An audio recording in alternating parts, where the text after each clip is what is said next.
શું છે? દળ ધરાવતો કણ છે, દળ ધરાવતો વિદ્યુતભાર છે, બરાબર. પણ ઇલેક્ટ્રોન જે છે એ દળ ધરાવતો પદાર્થ છે, એટલે કે દ્રવ્ય કણ તો છે જ, પણ એની સાથે તરંગ તરીકે પણ વર્તે. તરંગ, આને તરંગ કહેવાય. ઇલેક્ટ્રોન દળ ધરાવતો પદાર્થ છે જ, પણ એ પોતે તરંગ તરીકે પણ વર્તે. એટલે બંનેમાં ડિફરન્સ લાગે. પ્રકાશ જે છે, પ્રકાશનું દળ નહીં હોય, પ્રકાશનું તરંગ હોય, પ્રકાશનું કિરણ હોય, બરાબર છે. એટલે ઇલેક્ટ્રોન જે છે ભલે દળ ધરાવતો કણ છે, પણ એ પોતે વર્તી શકે કોના તરીકે? તરંગ તરીકે પણ વર્તી શકે. એટલે જોજો, અહીંયા એક જ વસ્તુના બે અલગ અલગ મુદ્દા થયા. કોઈ દળ ધરાવતો કણ ક્યારેય તરંગ તરીકે ન વર્તે, પણ અમુક કુદરતની અંદર એવી વસ્તુઓ છે કે જે બંને નેચર ધરાવે. દ્રવ્યનું નેચર ધરાવે અને વિકિરણનું નેચર ધરાવે. વિકિરણ એટલે તરંગ. એનું આખું આપણે એક ચેપ્ટર ભણવાનું છે, દ્રવ્ય અને વિકિરણનો દ્વૈત સ્વભાવ. તો અમુક કણ એવા છે કે જે પોતે દળ ધરાવે છે, પણ છતાં તરંગ તરીકે વર્તે છે. તો એમાંનો એક છે ઇલેક્ટ્રોન, બરાબર. તો ઇલેક્ટ્રોન જે છે એ કક્ષાની અંદર ફરે છે ન્યુક્લિયસની આસપાસ. તો એને આપણે કણ તરીકે નથી ધારવાનો કે ભાઈ ઇલેક્ટ્રોન કણ ફરે છે એવું નથી ધારવાનું. ઇલેક્ટ્રોન તરંગ ગતિ કરે છે એવું ધારવાનું છે. એવી ધારણા કોણે કીધી? ડી બ્રોગલીએ કરવાનું કીધું.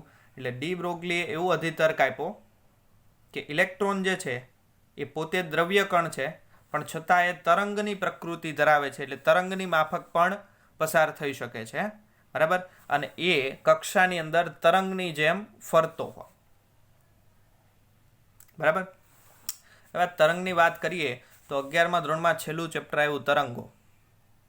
એ તરંગોની અંદર એક વસ્તુ આવી હતી, સ્થિત તરંગો અને અનુનાદ. બંને ઘટના ફરી વખત યાદ અપાઈ દઉં છું, કદાચ તમે ભણ્યા નથી. સ્થિત તરંગો અને અનુનાદ. સ્થિત તરંગો એટલે શું છે કે તમને ખબર હોય તો નાના હતા ત્યારે પેલી સોડાની બોટલ આવે, એનું બિલ્લું આવે, એ બિલ્લુને આપણે ટીપીને એકદમ ગોળ કરી દેતા. પતરાનું જે બિલ્લું આવે એને ટીપીને ગોળ કરી દેતા, અને વચ્ચેથી બે કાણા પાડીને અહીંયા દોરી પોરવીને આપણે હાથની અંદર પેલું ફેરવતા, ચક્કડી ફેરવતા. તો એ ચક્કડી ફેરવતા, તો માની લો કે આ ચક્કડી છે, અહીંથી આમ જોઈએ તો આ ચક્કડી આટલી દેખાય છે, બરાબર. અહીંયા આપણો એક અંગૂઠો છે, અહીંયા એક અંગૂઠો છે, વચ્ચે દોરી હતી. તો દોરીની અંદર આવી પેટર્ન જોવા મળતી, આવી પેટર્ન જોવા મળતી, બરાબર છે. આમ ઉપર નીચે પેટર્ન થતી હોય આવી રીતે. જેમ જેમ આપણે ફેરવીએ ને એમ ઉપર નીચે પેટર્ન થાય. તે પેટર્ન એ શું છે? એ સ્થિત તરંગો છે.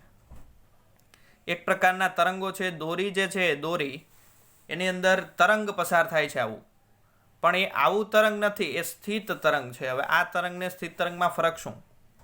તો સ્થિત તરંગો કેવી રીતે ઉત્પન્ન કરી શકાય? દોરી પર જ ઉત્પન્ન કરી શકાય. દોરી જોઈએ, બરાબર છે. હવે એક જ દોરી છે, એને બે છેડે મેં બાંધી દીધી છે. હવે હું આને એવી રીતે ઝુલાવું કે એક તરંગ અહીંથી આમ જશે અને એક તરંગ અહીંથી આમ સામો આવશે. અને જ્યારે આ એક તરંગ જે અહીંથી ગયું અને અહીંથી આવ્યું, એ બંનેના આ જે શૃંગ છે, શૃંગ એટલે જે ઉપરના ભાગ છે, શૃંગ કોઈ બિંદુ પાસે ભેગા થઈ જાય, અથવા બંનેના ગર્ત કોઈ બિંદુ પાસે ભેગા થઈ જાય. ગર્ત એટલે ખાડો, શૃંગ એટલે ઢોરો, બરાબર છે. તો બંનેના શૃંગ ભેગા થાય અથવા તો બંનેના ગર્ત ભેગા થાય ત્યારે કંપ વિસ્તાર મહત્તમ બને. કંપ વિસ્તાર એટલે શું છે? તો કે આ તરંગ લઈ લો, તો આ તરંગનું અહીંથી લઈને અહીંયા સુધીનું જે મહત્તમ એરિયાવાળો ભાગ છે તે ઊંચાઈ એટલે કંપ વિસ્તાર. અહીંયા આટલો કંપ વિસ્તાર બનશે. જેટલો આ હશે એટલો જ આ હશે. જેટલું તરંગ ઉપર જાય એટલું જ નીચે આવે, બરાબર. તો કંપ વિસ્તાર જે છે મહત્તમ ક્યારે બને? જ્યારે બે તરંગો એક જ દોરી પર સામે આવતા હોય અને જો બંનેના શૃંગ ભેગા થઈ જાય કોઈ એક બિંદુ પાસે. દોરી પર ઘણા બધા બિંદુઓ હોય, એમાંથી જે બિંદુ પાસે બંને ભેગા થાય ત્યાં કંપ વિસ્તાર કેવો બને? મેક્સિમમ બને, બરાબર છે. અને એ ઘટના જે છે એ ઘટનાને કહીશું અનુનાદ. અને અનુનાદની ઘટના થાય એટલે જે તરંગો બને એને સ્થિત તરંગો કહેવાય. એટલે સ્થિત તરંગોની પેટર્ન કંઈક આવી હોય. એટલે જે આપણે ચક્કડી ફેરવીએ એની અંદર જે તરંગો ઉત્પન્ન થાય છે, હકીકત કેવા તરંગો છે? સ્થિત તરંગો. જેવું આપણે હાથ હલાવવાનું બંધ કરી દઈએ એટલે સ્થિત તરંગો ઘટીને 0 થઈ જાય. એનો કંપ વિસ્તાર જે મેક્સિમમ બન્યો હતો એ મેક્સિમમ કંપ વિસ્તાર ઘટીને 0 થઈ જાય. એટલે દોરી પાછી હતી એવી ને એવી આટલી થઈ જાય, વચ્ચે અહીંયા ચકડી રહે. એટલે સ્થિત તરંગો જે છે આવી રીતે ઉત્પન્ન કરી શકાય. તો ડી બ્રોગલી એની વાત કરીએ. ડી બ્રોગલી એવું કીધું કે ઇલેક્ટ્રોન જે કક્ષાની અંદર ફરે છે, એ કક્ષાની અંદર પણ આવા સ્થિત તરંગો ઉત્પન્ન કરશે. હવે સ્થિત તરંગોનો એક નિયમ છે. સ્થિત તરંગો રચાય એટલે માની લો આ એક સ્થિત તરંગ છે, અહીંયા બે તરંગો ભેગા થયા છે, એક આ તરંગ છે અને બીજું એક સામે આવ્યું આ તરંગ છે, બરાબર. એટલે અહીંયા આવી રીતે બે તરંગો ભેગા થયા છે, સ્થિત તરંગ આવી રીતે બનાવ્યું છે. આની અંદર બહુ કોમ્પ્લેક્સ પેટર્ન હોય, તમે ભણ્યા નથી એટલે હવે કાંઈ ચર્ચા કરવી નથી, પણ આ ખાલી યાદ રાખો આટલા માટે. પછી આપણે નીટ JEE આવશે ત્યારે ફરી વખત રિપીટ કરાવશું. તો અત્યારે સ્થિત તરંગની પેટર્ન આવી છે. આની અંદર ઘણા બધા વચ્ચે વચ્ચે તરંગો છે, નાના મોટા, બરાબર. તો સ્થિત તરંગો જે છે એ રચાવવા માટેની એક શરત છે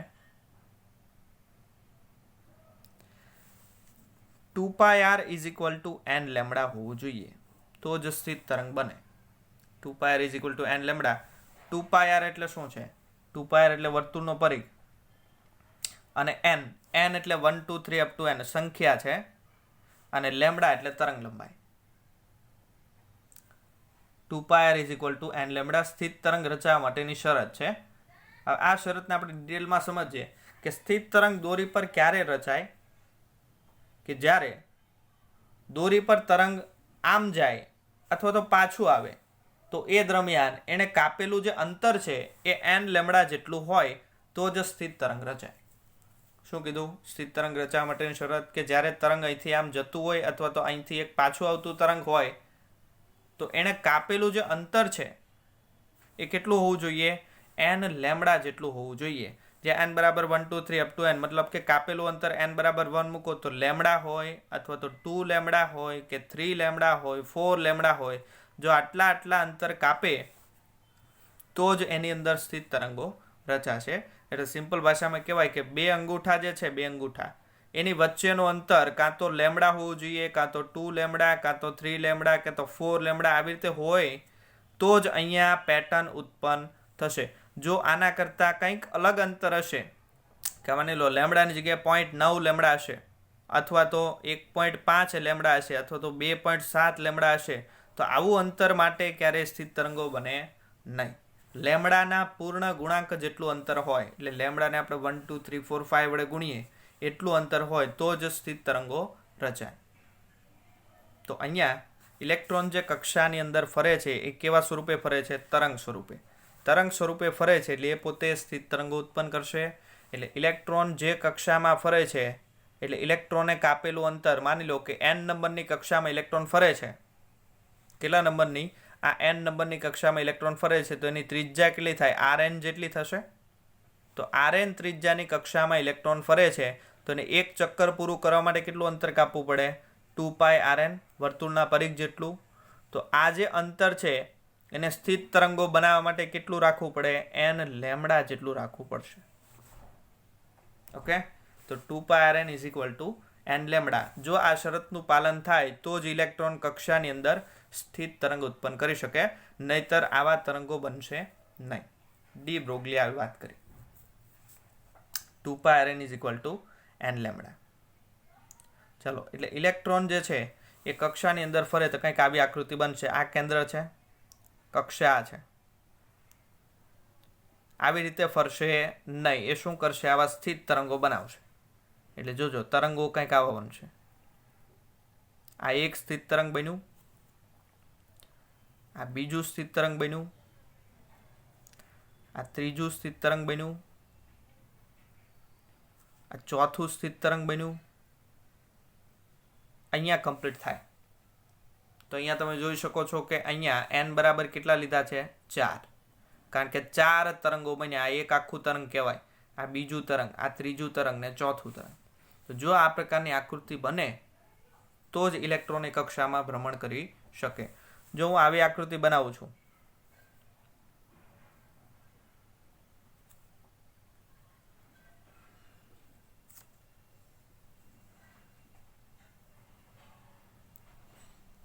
ચલો આ પોસિબલ છે, આ પોસિબલ નથી.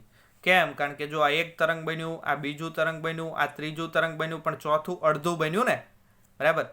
તો ડી બ્રોગલી એવું કીધું છે કે એન લેમડા જેટલું અંતર રહેવું જોઈએ, એન લેમડા જેટલું. આ એક તરંગ બન્યું એટલે અંતર કેટલું થાય? તરંગ લંબાઈ લેમડા જેટલું. એને આપણે એન એટલે પૂર્ણાંક સંખ્યા લેવાની, 1 2 3 4 5 એટલે એટલા જ જો તમે તરંગ લંબાઈવાળું અંતર કાપો તો જ એ પોસિબલ છે. એટલે અહીંયા પૂર્ણાંકની જગ્યાએ અપૂર્ણાંક થઈ જાય, કારણ કે અડધો ભાગ જ છે. એટલે આ પોસિબલ નથી, બરાબર. તો છેલ્લે આપણે સમીકરણ પર આવ્યા 2πrn is equal to n lambda. ચલો એને આપણે આગળ વધારીએ.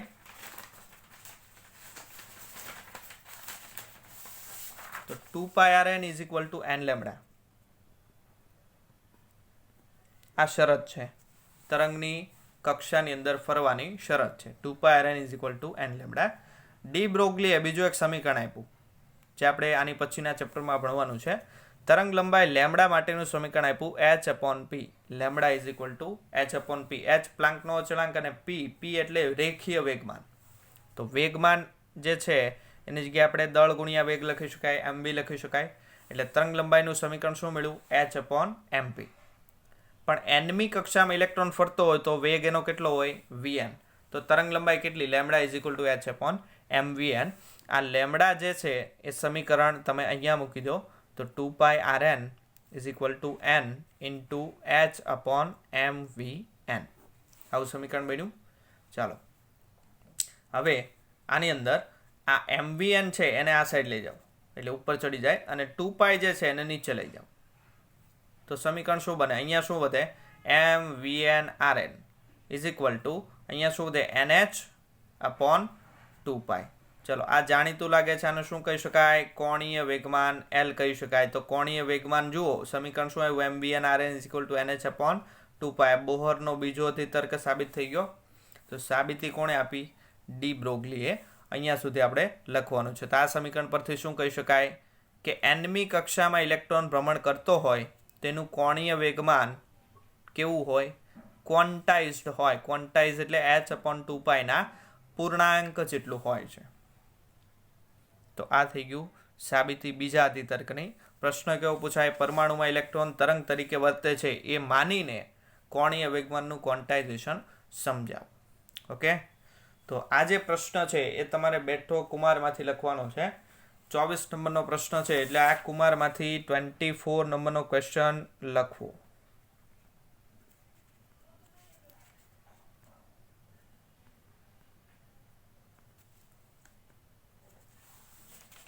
બેઠો પ્રશ્ન આપ્યો છે, એકદમ ઇઝી છે.